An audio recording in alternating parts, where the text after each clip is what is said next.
we were trying to help Dave get into the full-time army, and we'd recommended him, and it's like, Dave's like, I've got a spot 214. And we were like, just wait, mate, just wait. We'll get you in with us, we'll look after you. Then 214 rang us up, because we were in 9 RQR at that stage. And they asked about Davey. It was like, no, he's a good bloke, good digger, worthwhile having. So then he went away, did his course, come back, qualified. I got an email from Davey, yeah, I'm off to Afghanistan. It's like, sweet mate, head down, arse up, be safe. Got to Afghanistan, sent me an email, we're here. So yeah, he said, oh, this place is prehistoric. He said, you wouldn't believe, because like, they were like the first lot in the TK. And I sent him a text message, and it's like, just keep your head down, your ass up, Dave, just stay safe. He never opened it. He was already gone, so.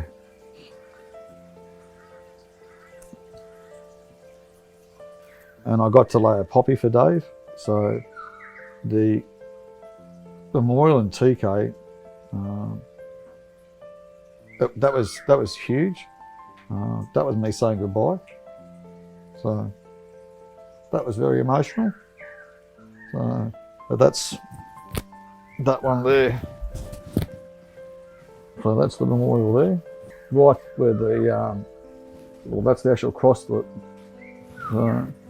and that's the grandfather, and that's my dog tag, so that's the makeup. And the stand down boots is for the finish of it all. I've got Davey's name in the middle there. Like there's 30 hours in my front, there's about 40 hours in my back. I've probably got over 200 hours in tattooing work in total, and like my leg was 4 days in like 7-hour stints. And like when you're in pain, you know you're alive, sort of thing. So, and then every time it hurts, you're like, well, yeah, it hurts. I'm here to say it hurts. I've got mates that aren't, so it sort of, it evens it out. It sort of puts something in your head. It's almost like therapeutic. It's like you're punishing yourself, but it's not punishing. There's an outcome to it all. And like every time you see it, like you have a shower and you see it in the mirror, it reminds you. Every time I see my grandfather, it reminds me of Kokoda. Every time I see Davey or TK, it reminds me of Davey. So. Symbolise one, we've got the engineer badge because engineers rock. I got the Steyr because that was my first deployed weapon. I got the vanilla flavour, so that's the unblemished, unimproved version, I guess you've got it. I've got the Honour Guard for obvious reasons, and I've got the better poppies. And then I've got the crosses there to symbolise, you know, blokes who've lost, the deployed and those to suicide. I guess for me, yeah, suicide's been my big driver. Yeah, I lost my best friend to suicide not too long after we got back from Somalia, actually. And that was my first tattoo, and that was a cleansing experience. The result is well worth the pain. You know, like a christening, I guess. You know. I started with one piece because it was my mate that had died. And as the Afghan conflict wore on, when 2RR deployed, I knew people that had sort of been killed on that operation as well. And that's when I decided to do the whole arm. This is all from when I was fighting and competing and stuff on the left arm. So I did a single piece, and it was like the Australian flag and just a soldier's sort of cross with the weapon and helmet. And it was just going to be that piece.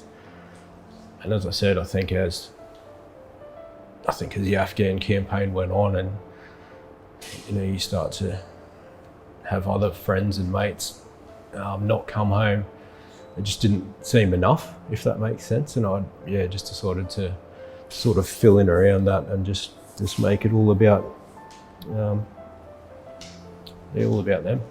Obviously struggled with you know, depression and a few changes early on.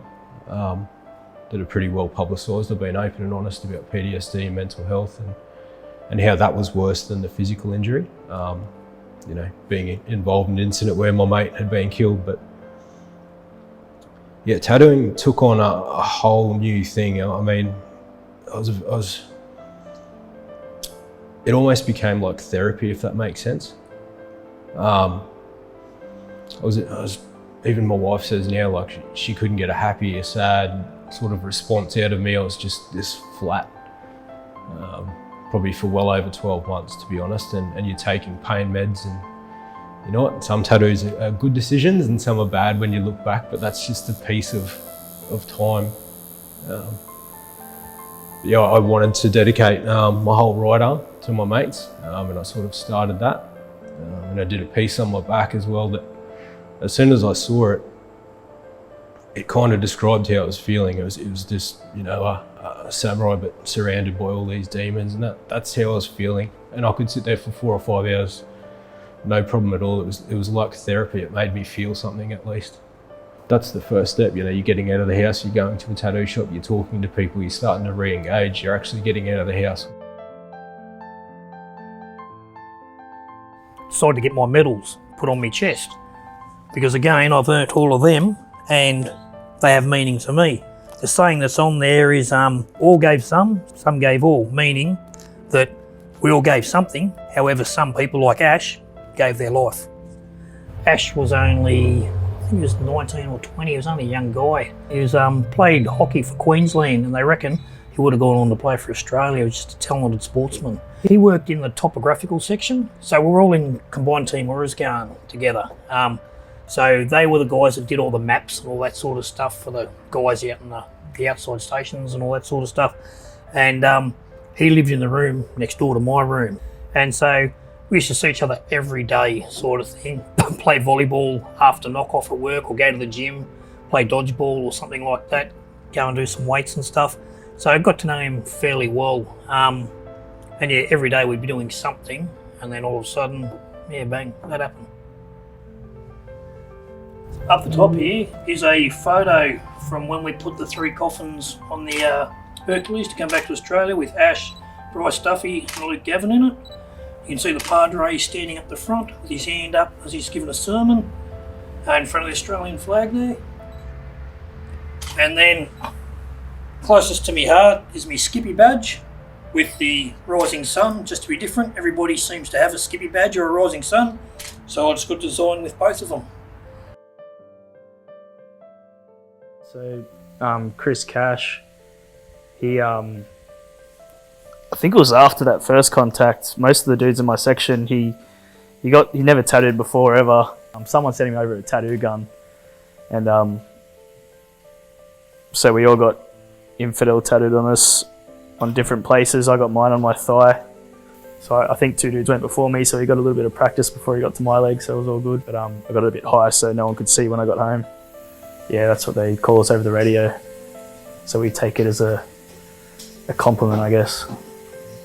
If you need help, go see someone or speak to the boys. Stop killing yourselves. Because it doesn't just, you're leaving behind sad people. So yeah, stop doing it.